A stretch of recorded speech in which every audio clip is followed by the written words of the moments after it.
dalam 3 tahun terakhir ini kasus yang banyak diadukan adalah kasus yang melibatkan aparat kepolisian.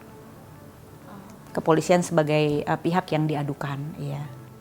Sejujurnya itu di luar dari kemampuan Komnas HAM yang sangat kecil dari segi jumlah orang, dari segi anggaran, dari segi kewenangan dibandingkan persoalan yang dihadapi.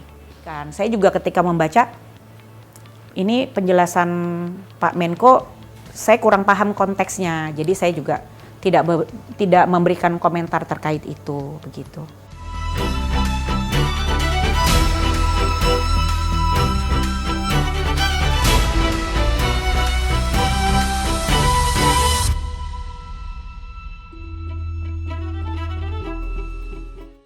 Halo sahabat Liputan6.com, kita bertemu lagi tentunya bersama saya Sheila Oktarina di Bincang Liputan 6. Kira-kira hari ini kita bakal ngobrol sama siapa ya? Beliau ini punya latar belakang akademisi, bahkan juga aktivis perempuan dan kemanusiaan. Bahkan di bulan Oktober 2024 adalah penanda 2 tahun beliau menjabat sebagai Ketua Komisi Nasional Hak Asasi Manusia. Langsung saja, kalau gitu kita akan ngobrol dan berbincang-bincang bersama dengan Ibu Adnike Nova Sigiro. Ibu Adnike, apa kabar Bu? Baik Mbak Cela, Hari ini luar biasa ya. Di sela-sela kesibukannya Ibu pastinya dong. Ya, lumayan sibuk juga hari ini, tadi baru pulang dari DPR. Wow, luar biasa. Ini kita pengen tahu sih Bu, sebenarnya tentang Komnas HAM sendiri. Ibu kan sudah 2 tahun ini ya berarti ya, berjalan 2 tahun sebagai Ketua Komnas HAM. Kalau boleh tahu untuk kasus pelanggaran HAM sendiri yang sekarang ini menjadi fokus penyelesaian di Komnas HAM apa Bu? Ada banyak ya, dalam arti semua pengaduan yang masuk ke Komnas HAM tentu harus kami tangani. Oke. Di Komnas HAM itu ada prosedur untuk mengadukan kasus-kasus atau persoalan yang dihadapi oleh masyarakat yang ruang lingkupnya tentu adalah ruang lingkup hak asasi manusia atau dugaan pelanggaran HAM. Setiap pengaduan yang masuk harus kami analisis ya, dan kami nilai apakah itu merupakan satu kasus yang memiliki dimensi pelanggaran hak asasi manusia. Kalau dinilai itu memang adalah ranah pelanggaran hak asasi manusia, nanti Komnas HAM akan menindaklanjuti pengaduan tersebut dengan berkomunikasi tentu dengan pihak pengadu. Dan apabila nanti diperlukan juga berkomunikasi atau mencari informasi lanjut terkait pihak-pihak yang diadukan atau pihak-pihak yang terlibat di dalam persoalan yang dihadapi. Oke, nah biasanya dalam sehari gitu Bu ya, itu menerima laporan tuh berapa banyak Bu? Kalau perharinya mungkin saya tidak bisa memperkirakan ya, karena berubahnya tentu nggak sama. Tapi kalau setiap tahunnya jumlah komunikasi atau pengaduan yang masuk itu rata-rata 5.000 sampai 6.000 per tahun. Jadi kalau dibagi 365 hari ya, kira-kira sehari berapa itu Mbak? Ya, agak harus ngitung ya. Iya. Tapi pasti ada ya Bu ya, setiap harian tuh pasti ada laporan ada. masuk. Oke. Kecuali Sabtu Minggu karena Libur tutup. Iya. Oke, istirahat juga dong ya waktunya. Tapi pengaduan bisa dilakukan melalui online. Online, oke. Jadi kalau mau mengadu Sabtu Minggu ya Tetap bisa dilakukan masyarakat begitu. bisa melakukan itu. Nah, rata-rata Bu kalau tadi dihitung setahunnya gitu ya 5.000 sampai 6.000 gitu. Yang paling mendominasi biasanya kasus apa Bu kalau boleh tahu? Dalam 3 tahun terakhir ini kasus yang banyak diadukan adalah kasus yang melibatkan aparat kepolisian. Okay. Kepolisian sebagai pihak yang diadukan, ya. Lalu yang kedua terbanyak kasus-kasus yang melibatkan korporasi, sektor bisnis, ya. Apakah itu BUMN, BUMD, ya, perusahaan swasta. Gitu. Lalu yang ketiga kasus-kasus yang melibatkan pemerintah pusat atau pemerintah daerah. Itu dari segi siapa yang diadukan. Kalau dari segi hak asasi yang dilanggar, hak yang paling banyak adalah kasus-kasus terkait pelanggaran hak atas kesejahteraan. Hak atas kesejahteraan itu mencakup beberapa hak seperti hak atas pekerjaan yang layak, hak atas pendidikan, hak atas kesehatan, hak atas tempat tinggal, ya. Oke, Hak jadi atas kesejahteraan. hak-hak yang memang dari manusia gitu ya, dari masyarakat gitu kan, sebagai orang yang punya hak lain-lain tadi yang sempat Ibu sebutkan gitu ya, apapun itu bisa kita adukan, Bu. Bisa selama ranahnya adalah ranah pelanggaran hak asasi manusia. Kadang-kadang ada juga pengaduan yang tidak masuk ranah pelanggaran HAM, misalnya sengketa perdata, ya, gugatan atau percekcokan di dalam rumah tangga, sengketa bisnis, ya itu tentu tidak masuk dalam ranah pelanggaran HAM atau ranah kewenangan Komnas HAM. Meskipun bisa saja kasus-kasus semacam itu di dalamnya ada dimensi pelanggaran HAM, tapi kalau pure dia adalah percekcokan rumah tangga, lalu sengketa bisnis, perkara perdata, ya, di mana di situ melibatkan sesama warga, ya, sama-sama warga sipil, ya, tentu itu berada di luar ruang lingkup kewenangan Komnas HAM. Itu contohnya. Gitu. Oke, berarti sejauh mana, Bu, kewenangan Komnas HAM dalam menyelesaikan sebuah kasus pelanggaran HAM? Komnas HAM ini ada dua ya, Mbak, ya. Kalau kita bicara Komnas HAM, setidaknya ada 2 peraturan perundang-undangan yang memberikan kewenangan Komnas HAM untuk menangani kasus dugaan pelanggaran HAM. Yang pertama adalah Undang-Undang Nomor 39 Tahun 1999 tentang Hak Asasi Manusia. Untuk Undang-Undang 39, kewenangan Komnas HAM itu dapat dalam menangani perkara pelanggaran HAM dapat dilakukan melalui proses yang pertama pemantauan terhadap kasus. Jadi misalnya Mbak mengadu kepada kami adanya satu peristiwa yang merupakan pelanggaran HAM. Kami setelah Mbak mengadu, ya tadi ya, seperti pengaduan yang lain, akan dianalisis. Apakah pengaduan ini masuk dalam ranah pelanggaran HAM? Kalau iya, maka kami akan menilai apa yang bisa dilakukan terhadap kasus Mbak.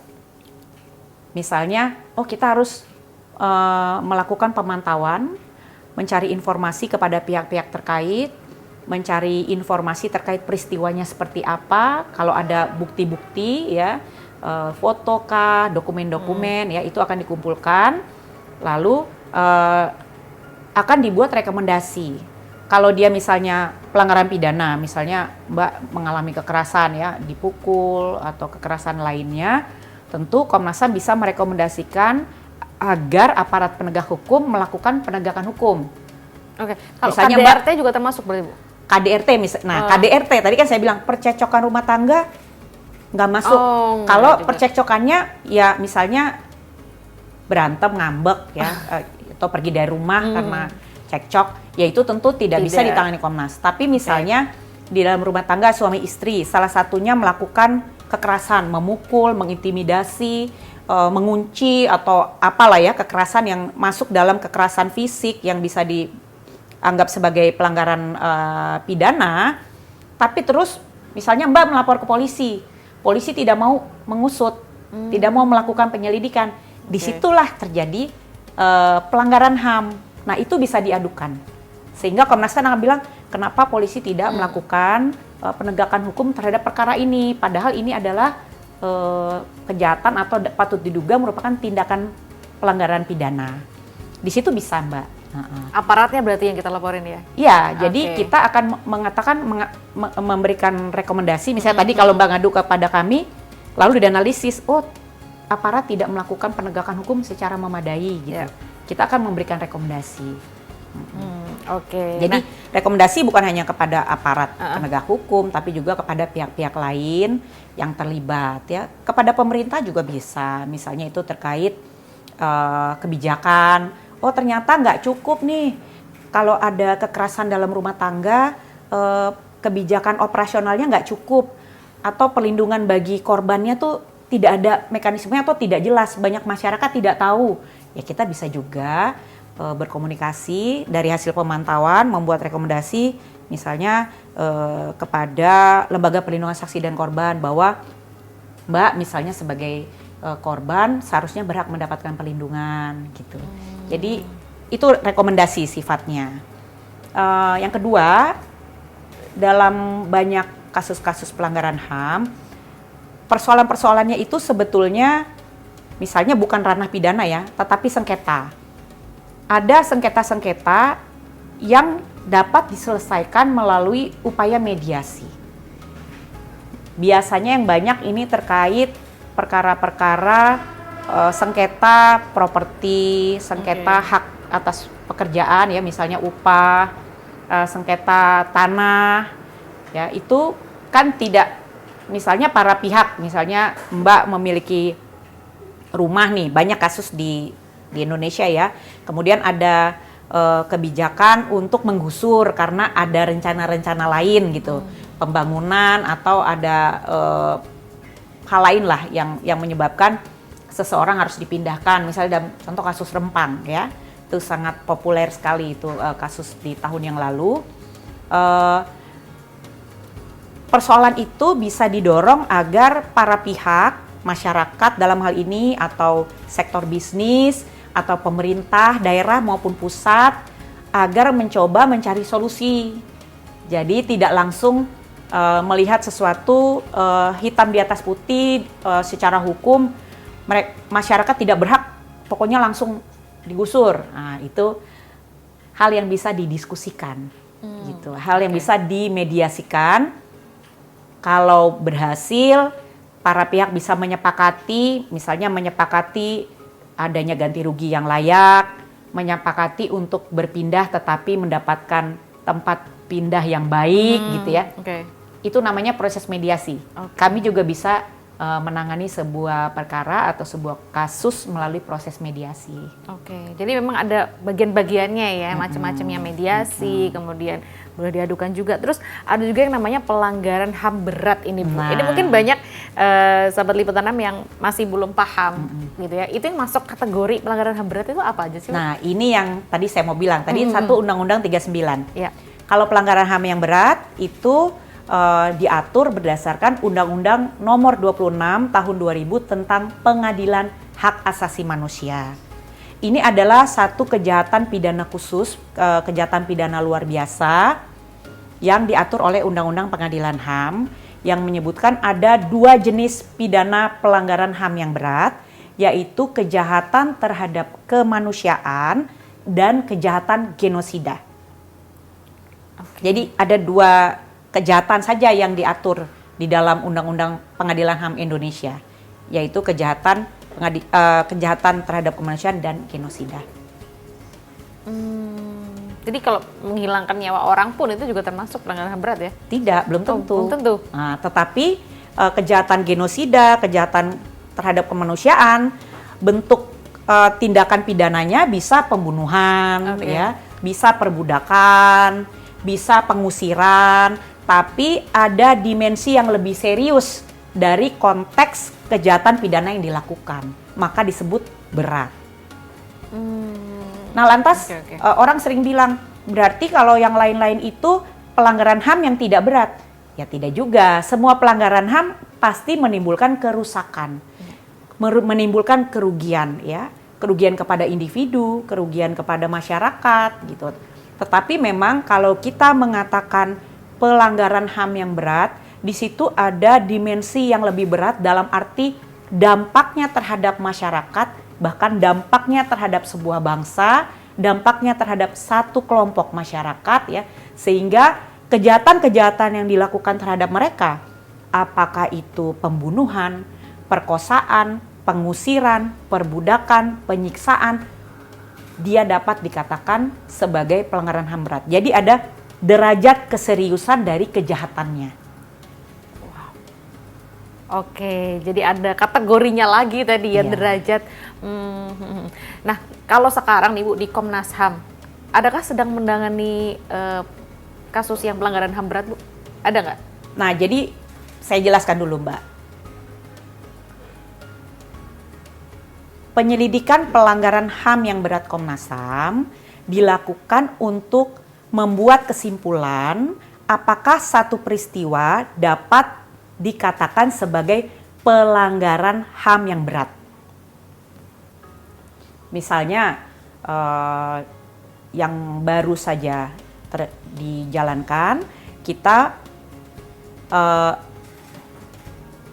pemerintah itu menyelenggarakan pengadilan hak asasi manusia untuk kasus paniai. Kasus paniai itu kasus yang terjadi di Papua pada tahun 2014 yang menyebabkan kematian dari sejumlah orang. Jadi yang baru saja tahun 2022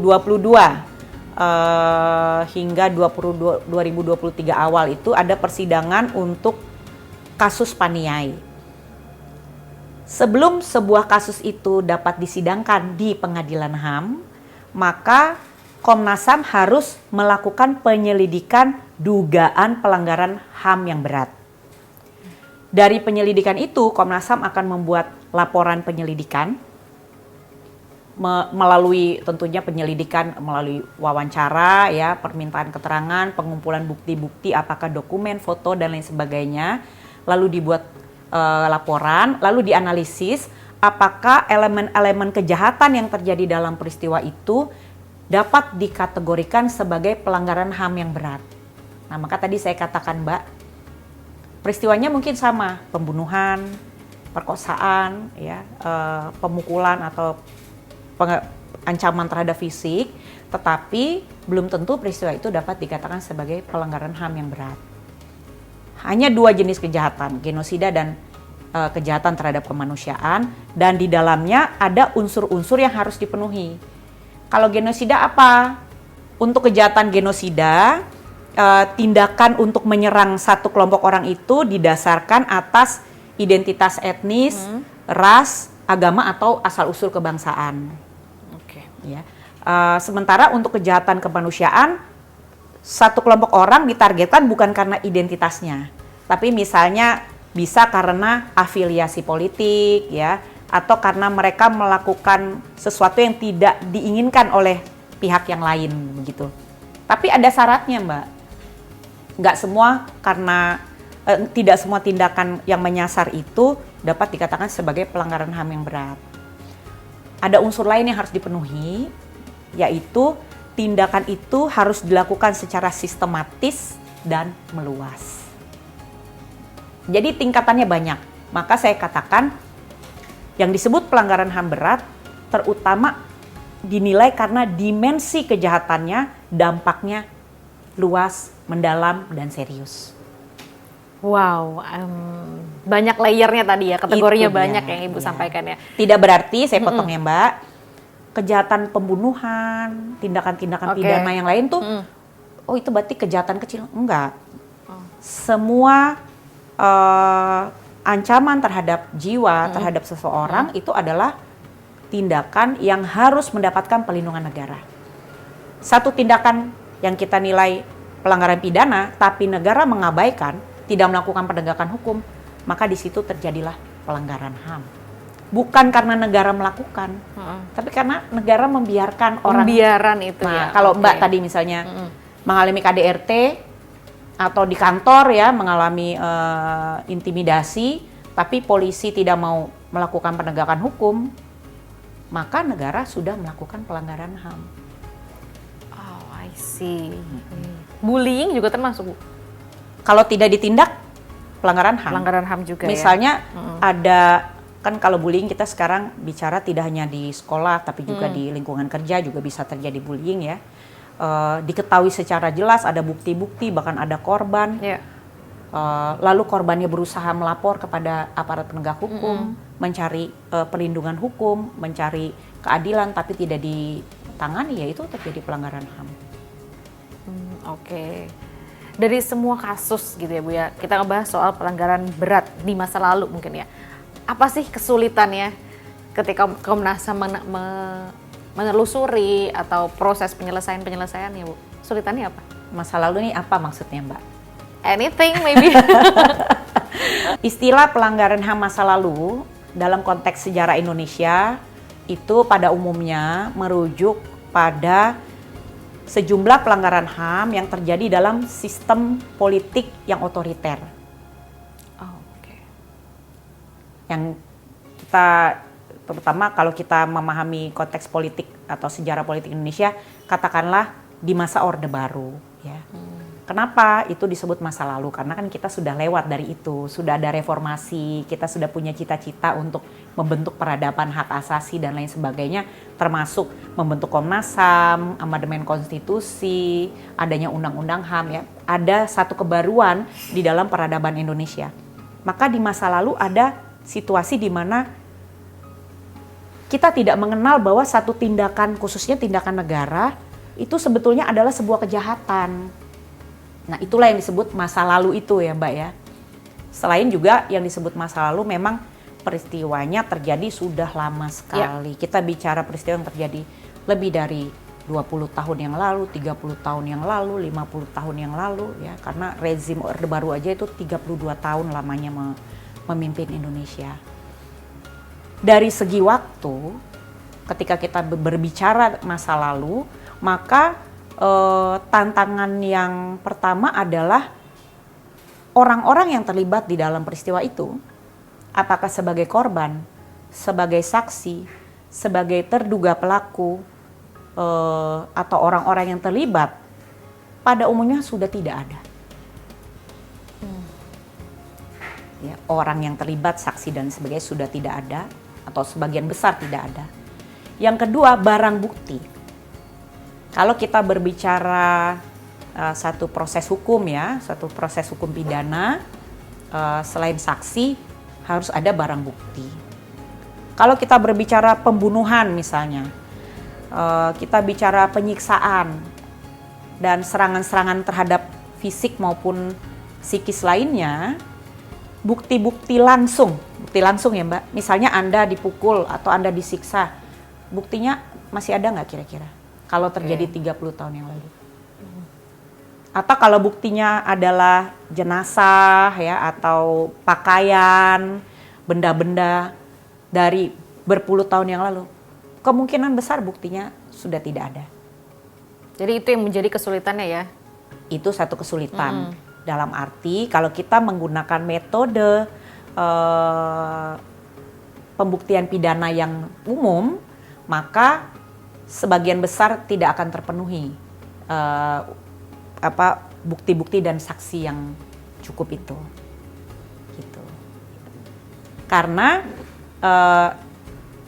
undang-undang pengadilan HAM kita masih menggunakan hukum acara pidana dalam pidana yang umum. Sementara kalau kita bicara pelanggaran HAM yang berat, tadi ada konteks derajat masalah yang luar biasa, sehingga kita nggak bisa seperti melihat mengurut benang itu udah campur sana sini.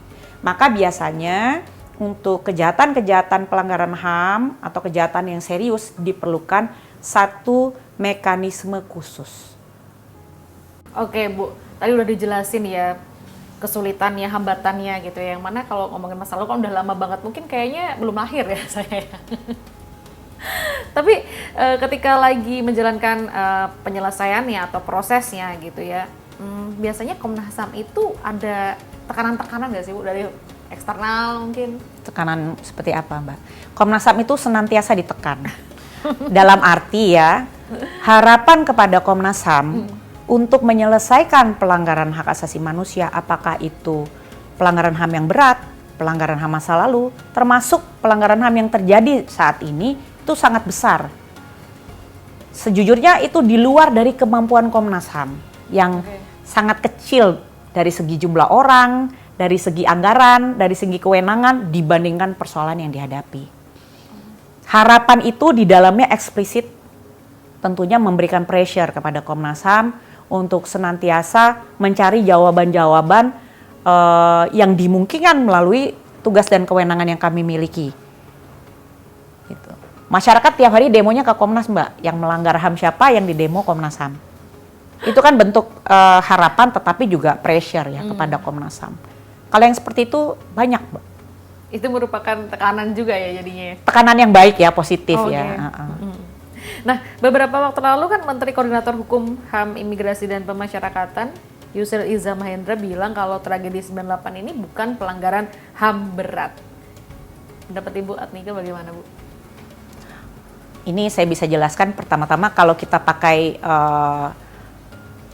keketatan dalam terminologi. Memang tidak ada kasus yang disebut tragedi 98 kalau dalam penyelidikan Komnas. Tetapi ada sejumlah peristiwa yang terjadi pada kurun waktu sekitar tahun 1998 yang diselidiki dan kemudian telah disimpulkan sebagai kasus pelanggaran HAM yang berat. Di antaranya kerusuhan Mei 98, tragedi Trisakti, dan tragedi Semanggi I dan Semanggi II. Keempat kasus itu sudah pernah diselidiki oleh Komnas HAM dan disimpulkan sebagai pelanggaran HAM yang berat. Nah, apa yang disebutkan dan banyak diberitakan melalui pernyataan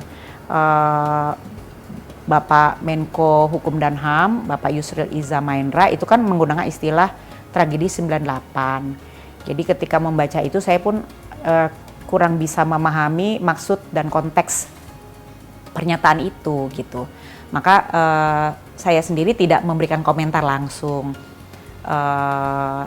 Jadi belakangan kemudian kan setelah pernyataan beliau keluar, kan beliau juga mengklarifikasi bahwa beliau tidak terlalu memahami konteks pertanyaan yang diberikan. Saya juga ketika membaca ini penjelasan Pak Menko, saya kurang paham konteksnya. Jadi saya juga tidak memberikan komentar terkait itu begitu.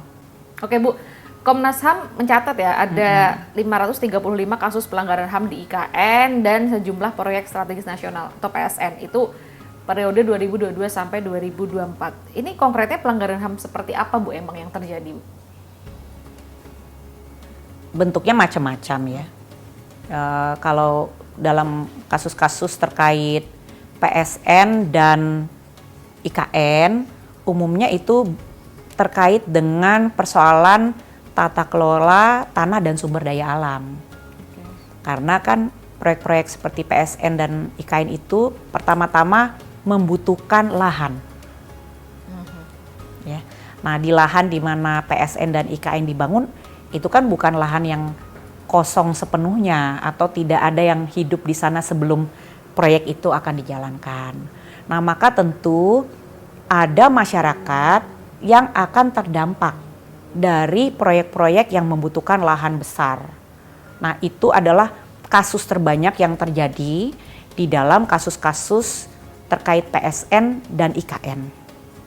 Tetapi selain kasus sengketa dalam kaitannya dengan tata kelola lahan dan sumber daya alam, juga ada kasus-kasus di mana kemudian ketika terjadi konflik atau sengketa, penanganan untuk menghadapi masyarakat itu juga dilakukan dengan menggunakan kekerasan yang berlebih sehingga menimbulkan korban jiwa kah, atau juga kemudian memidanakan masyarakat setempat atau masyarakat lokal.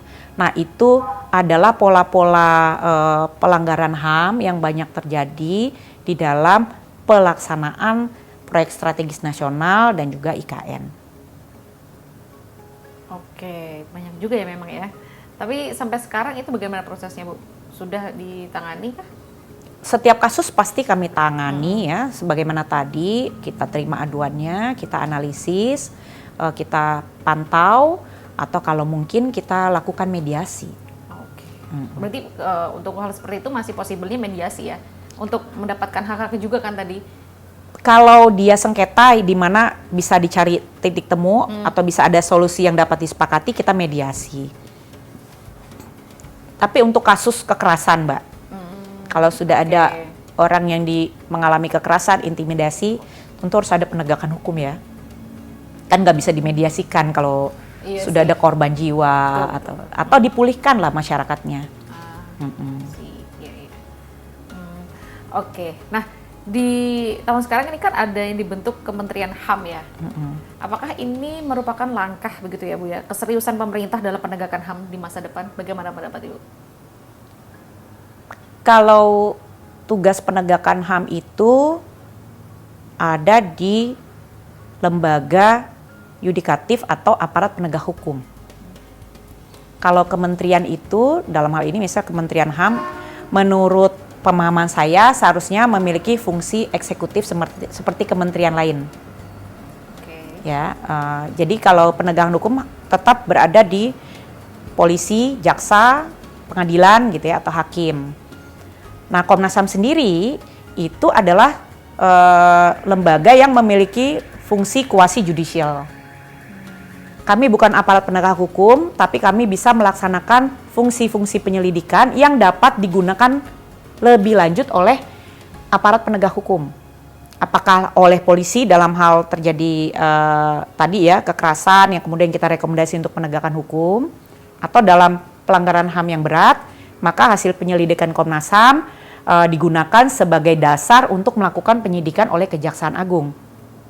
Nah, pertanyaannya apakah Kementerian Hak Asasi Manusia juga memiliki kewenangan seperti itu? Tentu saja setiap lembaga negara maupun lembaga pemerintah memiliki tugas untuk menghormati, memenuhi, dan melindungi hak asasi. Karena dalam konsep hak asasi, negara adalah penanggung jawab hak asasi manusia. Jadi, setiap kementerian, setiap institusi itu memiliki tanggung jawab hak asasi. Tentu saja bentuknya berbeda-beda. Misalnya, Kementerian Pendidikan, dia bertugas untuk menyediakan sarana prasarana pendidikan, guru-guru, tingkat pendidikan yang baik, kualitas pendidikan yang baik ya. Maka dia memiliki tugas utama memenuhi hak atas pendidikan. Atau Kementerian Kesehatan memenuhi hak atas kesehatan. Sebaliknya, polisi, jaksa, hakim memiliki tugas utama untuk melindungi hak asasi ketika terjadi pelanggaran hukum ataupun pelanggaran hak asasi kepada individu maupun sekelompok orang. Justru saya ingin mempelajari lebih lanjut ya. Kemudian Kementerian Hak Asasi ini tugas dan kewenangannya apa? Kalau yang saya baca sementara ini Kementerian Hak Asasi diharapkan akan memperkuat kebijakan pemerintah terkait hak asasi. Oke.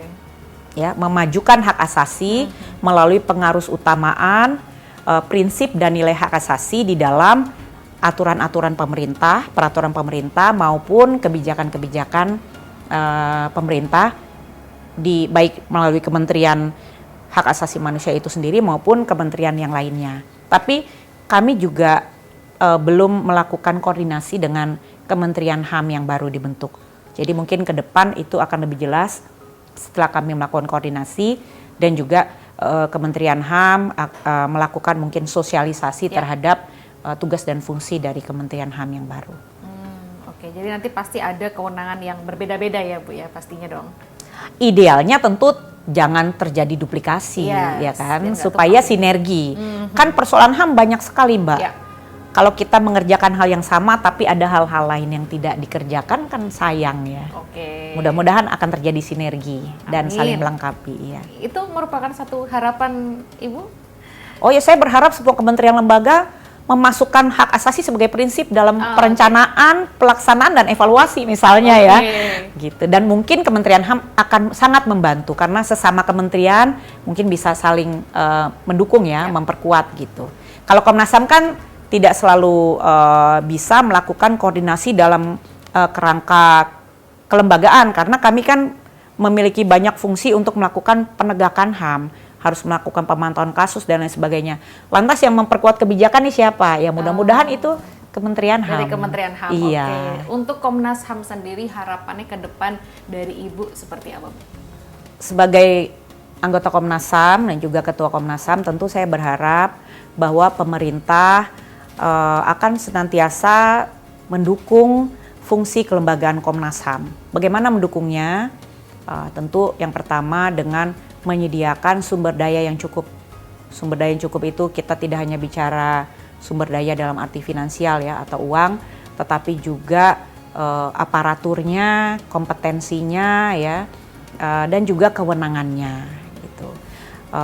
Bagaimana agar apa yang menjadi harapan masyarakat yang tadi menekan itu pressuring ya, harapan, ekspektasi itu dapat kami respon dengan dukungan sumber daya kelembagaan yang baik begitu. Oke, amin. Amin. Amin. Mudah-mudahan ya. Ini baru 2 tahun kan, Oktober kemarin, masih ada beberapa waktu lagi Ibu sebagai pemimpin di sini, mudah-mudahan tercapai menjadi harapan yang tadi udah kita bahas pastinya. Amin. Kita out of the box dulu dari Iya. pembahasan Komnas HAM. Ini pengen lebih kenal deket sama Ibu Adnike. Silakan. Oke, Bu, sekarang di sela-sela kesibukannya dengan menghadapi atau membaca aduan-aduan dari masyarakat, masih sempat ngejalanin hobinya nggak sih, Bu? Hobi. Sekarang hobi saya itu harus saya jalani sambil Oke. tuh sambil di mobil perjalanan dari rumah ke kantor atau dari kantor ke rumah atau dalam perjalanan dinas ya misalnya keluar kota atau keluar negeri. Hobi saya yang tersisa setelah menjabat sebagai ketua Komnas HAM itu 3. Oke. 1, mendengar musik karena itu bisa dilakukan di mana saja. Ya. Yang penting bawa HP, bawa earphone. Ya. Yang kedua, nonton film dengan teknologi smartphone dan TV-TV digital. Itu juga bisa saya lakukan di mana saja. Yang ketiga, membaca. Saya juga membaca ya pakai HP. Jadi 3 hobi itu yang masih bisa saya lakukan secara rutin. Tapi hobi-hobi yang mengharuskan saya punya waktu khusus, pergi ke satu tempat, sedia waktu 1-2 jam, nyaris nggak ada, Mbak. Nggak sempet ya? Nggak sempet. Ibu kan juga dosen, bagi waktunya terus gimana, Bu? Itu juga, kebetulan saya dosen itu kan tidak full time. Oke. Hanya bukan paruh waktu namanya ya, home base. Jadi saya tidak harus datang ke kampus, saya hanya mengajar pada saat sesi mata kuliah itu saya harus hadir. Jadi 1 semester saya nggak mengajar seluruh 1 semester. Kami ada tim teaching, 1 mata kuliah 3 orang. Jadi kalau 1 semester itu ada katakan 15 sampai 16 pertemuan ya kami bagi 3 gitu. Dan kelas saya itu kan kelas master. Jadi kelasnya malam gitu. Saya mengajar biasanya jam 7 malam. Lalu sekarang kekuatan teknologi lagi ya. Sekarang kuliah sudah banyak hibrid gitu. Yeah. Jadi saya bisa lakukan online maupun tatap muka di kampus. Malah seringkali saya ke kampus mahasiswanya hibrid. Jadi kebalikannya. Nah, jadi mengajar masih saya lakukan dan itu sangat, kalau dibilang hobi, barangkali itu juga hobi ya, karena itu membantu saya terus mengasah kemampuan analitis saya gitu. Karena kalau bekerja itu kita tidak sempat mengembangkan kemampuan konseptual kita, karena kita harus mencari jawaban-jawaban yang praktis, harus segera cari solusi. Nah, kalau ngajar kita bisa eksplorasi, berpikir tentang masalah-masalah yang tidak bisa kita selesaikan, tapi kita bisa pikirkan gitu. Oke. Nah, balik lagi ke hobi deh. Tadi kan Ibu bilangnya suka baca, terus dengerin musik, sama nonton gitu ya. Kalau misalnya dulu gitu ya, karena kan ini 3 dong yang bisa dilakukan sekarang. Pas dulu-dulu mungkin ada aktivitas fisik yang Ibu sukai? Dulu masih bisa olahraga. Olahraga, Ya. sukanya apa? Tenis ya. Sekarang udah berarti sama sekali? Sama sekali enggak. Ya. Aduh. Wow. Sempet di kampus tuh kami dekat lapangan tenis. Kita sempat punya jadwal dengan beberapa orang dosen. Yeah. Setiap hari Senin tuh tenis sore ya, jam 5 gitu. Nggak berhasil terus saya datang. Nggak berhasil ya. Atau di rumah dulu juga saya bisa tenis, misalnya waktu belum di Komnas HAM, saya bisa tenis jam 7, selesai jam 8, setengah 9 baru berangkat. Sekarang saya minimal jam 7 udah berangkat ya, jadi nggak sempat lagi. Pulang malam mau tenis malam udah capek ya. Iya, lebih baik dimanfaatkan untuk nengokin anak saya gitu ya, maksudnya punya waktu untuk bicara dengan untuk keluarga gitu. Dan tidur, Mbak. Iya, harus ya istirahat ya, Iya. karena mendengar aduan-aduan dari masyarakat yang ratusan ribuan ini banyak sekali. Nah, ini kalau boleh tahu Ibu sukanya musiknya genre apa, Bu? Macem-macem, Mbak. Semua masuk? Saya tuh aneh seleranya, enggak. Tapi berubah. Oke. Nanti ada masanya saya suka dengar rock gitu. Kadang tiba-tiba saya minggu ini pengen dengar musik klasik. Nanti besok mau dengar lagu Jepang. Oh. Gitu. Jadi saya tuh ini apa namanya? Swift consumer gitu. Apa yang nggak punya pakem. Oke. Jadi apa Bisa masuk sebenarnya? betul. Bisa, misalnya gini, saya suka beberapa musisi khusus ya, misalnya band. Saya suka Cranberries, itu dari dulu, dari masih remaja. Tapi ada kalanya saya nggak mau denger dia gitu. Iya. Saya suka Beatles, tapi Ada kalanya saya seminggu pengen denger Beatles terus, tapi ntar udah deh nggak mau denger itu. Ntar saya denger Once gitu ya. Yang Indonesia. Kadang-kadang ya tahu-tahu karena saya suka drama Korea, ada masa saya tuh mengkoleksi di aplikasi saya tuh koleksi lagu-lagu Korea. Bisa seminggu saya dengerin itu gitu. Jadi saya menyukai beragam aliran musik. Ibu suka drakor, Bu? Suka banget. Suka banget. Ini coba sebutkan 5 drakor yang udah ditonton apa, Bu? Aduh, ini ujian ya untuk membuktikan apakah saya suka drakor. Serius nih nanya nih? Iya serius nanya, biar sahabat Liputan 6 juga tahu 5 drakor yang hype. Oke, silakan nanti dinilai ya. Apakah hardcore atau softcore? Yang saya suka drama ya, bukan movie ya. Movie-nya juga keren-keren. Iya. Reply 88, ya kan pasti suka juga. Prison Playbook. Oke, komedi ya. Iya, bahkan Reply itu 88, 94, 97 saya nonton semua. Iya. Terus saya suka Mr. Sunshine, itu sejarah ya. Bagus banget, saya suka. Aduh, ada banyak sampai bingung. Yang baru bunuh diri itu loh, Lee Sung Kyun. My Mister, aduh sedih banget. Sama Ayu. Aku bilang kenapa sih harus why gitu. Dia akan berkontribusi lebih banyak untuk kemanusiaan kalau mempertahankan hidupnya. Tapi ya itu dia yang tahu lah ya hidupnya seperti apa. My Mister atau My Ayus itu keren banget gitu. Kadang saya juga suka yang lucu-lucu kayak The Ordinary Attorney Woo, yang dia tuh mental disability, autistik gitu ya, tetapi dia jadi pengacara dan bagus banget gitu. Oh iya Attorney Woo, iya. Oke. Itu kebetulan semua yang Ibu sebutkan saya juga nonton. Iya, berarti kita terbukti ya, terbukti. Kalau aktornya siapa yang disuka? Waduh, yang cakep, yang aktingnya bagus ya. Siapa? Lee Min Ho, Song Joong Ki. Enggak. Itu ya cakep tapi kurang. Lee Min Ho tuh cakep tapi aktingnya kurang. Oke. Kalau yang cakep aktingnya lumayan tuh So Ji Sup. Juicy. Ganteng ya, iya. Juicy. Tapi yang dari saya remaja, dulu saya nggak suka drama Korea, tapi saya udah tahu beberapa itu Jo In Sung. Fenomenal kan? Iya, tahu. Juicy juga ya. Iya. Karena kan saya juga Ajuma. Harap maklum. Tentu saya suka juga yang muda-muda ya. Kayak Lee Ji Hoon atau ya kayak apa yang main Move to Heaven itu juga bagus-bagus ininya ya. Iya, betul. Saya suka yang itu juga bagus. Saya suka yang serius, yang lucu, asal aktingnya bagus. Saya juga suka Kim Woo Bin. Itu cakep dan keren dan aktingnya bagus. Oke. Baik, abis ini rencananya kita mau nobar drama Korea ya, sahabat Liputan. Untuk refresh itu bisa refresh banget ya Bu ya? Bisa. Setelah kesibukan nonton drakor. Cuma sekarang ya udah susah. Kalau dulu saya bisa maraton, kalau weekend sekarang enggak. Seminggu satu atau sehari satu aja udah bagus banget. Sekarang udah nggak bisa maraton. Oh iya. Bu, ini biar lebih deket banget sama Ibu, aku punya challenge sih Bu sebenarnya. Ada pertanyaan ya. Barang random apa nih yang Ibu punya? Yang Ibu simpen mungkin dari dulu gitu. Random? Ya mungkin orang kayaknya ngapain sih nyimpen barang itu gitu. Tapi Ibu simpen. Ada nggak Bu? Ada, meskipun kadang saya lupa kalau saya punya. Saya suka simpen pin.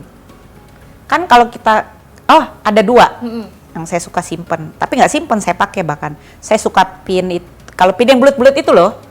Kan dulu suka musim ya, bikin pin bulat, ada message-nya, ada gambarnya. Iya. Itu dulu saya suka nyimpen, tapi tapi sekarang udah lupa. Yang kedua, magnet. It's very typical, ya kan orang suka pergi-pergi nyimpen magnet, tapi itu saya taruh di kulkas saya. Gitu. Dan yang kedua, mug, cangkir. Koleksi ya berarti? Koleksi, tapi kalau orang koleksi kan dipajang baik-baik, saya pakai. Saya pikir ngapain punya nggak dipakai gitu. Jadi kadang-kadang meskipun sedih karena bisa pecah, jadi jelek, tapi saya suka karena gitu. Jadi koleksi itu untuk dinikmati, bukan cuma untuk dilihat-lihat, nggak boleh dipegang gitu. Ya. Oke. Nah, yang kedua nih pertanyaannya, makanan apa yang Ibu pengen makan dan bikin happy? Makanan apa tuh? Banyak Mbak. Misalnya satu aja. Coklat. Oh, itu mood booster banget ya? Iya, Oke, memang dari dulu suka coklat. Kak. Jadi pas lagi suntuk, lagi pusing, makan coklat gitu? Coklat, Oh. iya. Itu tanda-tanda udah stres. Iya, tanda-tanda butuh Kayak apa? udah burn out Dopamin, ya, iya. udah banyak banget ya. Oke, itu. Terus yang ketiga, terakhir. Kalau bisa ngelihat masa kecil dulu, cita-citanya apa sih? Kok bisa jadi ketua Komnas HAM gitu? Dulu ada apa nih pengennya? Nggak akan diduga orang-orang kalau dengar cita-cita saya. Dulu saya mau jadi dokter, tapi Oke. saya kurang rajin belajar. Saya orangnya suka membuat keseimbangan antara keinginan saya dengan keinginan saya untuk mencapai sesuatu dengan keinginan saya untuk menikmati sesuatu. Jadi saya nggak pernah sungguh-sungguh yang ambisius, yang rela begadang tidak melakukan hal lain demi untuk jadi dokter gitu ya. Teman-teman saya yang jadi dokter, saya maklum gitu. Mereka rajin-rajin, saya ya. Karena untuk menjadi seorang dokter, kita tidak bisa hanya mengandalkan kepandaian, tapi memang ketekunan. Oh iya. Karena rinci ya, mengetahui seluruh Iya, anatomi. hafalannya banyak. Ya gitu. Hafalan, teori. Jadi itu ya. cita-cita masa kecil aja ya Masa kan? kecil. Saya ditanya pengen jadi apa? Dokter, gitu. iya. Oke, wow luar biasa. Banyak hal-hal yang out of the box ya yang kita Iya. tahu dari seorang Ibu Adnike. Anyway, terima kasih Bu. Makasih juga, Mbak kesempatannya, Sheila. waktunya udah Iya. ngobrol-ngobrol nih, seru Iya. banget lu sama Ibu. Kapan-kapan bener ya Bu kita nobar drakor. Iya. Oke, sekali lagi terima kasih. Terima kasih Bu. Mbak Sheila. Iya. Oke, sahabat Liputan 6, itu tadi kita udah ngobrol-ngobrol, berbincang bersama dengan Ibu Adnike. Ya, mudah-mudahan apa yang menjadi harapan beliau dan tadi dari obrolan kita bermanfaat ya tentunya untuk sahabat Liputan 6. Ya udah kalau gitu akhir kata aku Sheila Oktaviana pamit dan nanti kita akan ketemu lagi dan kira-kira ngobrol sama siapa ya. Makanya ikutin terus Bincang Liputan 6. Sampai jumpa.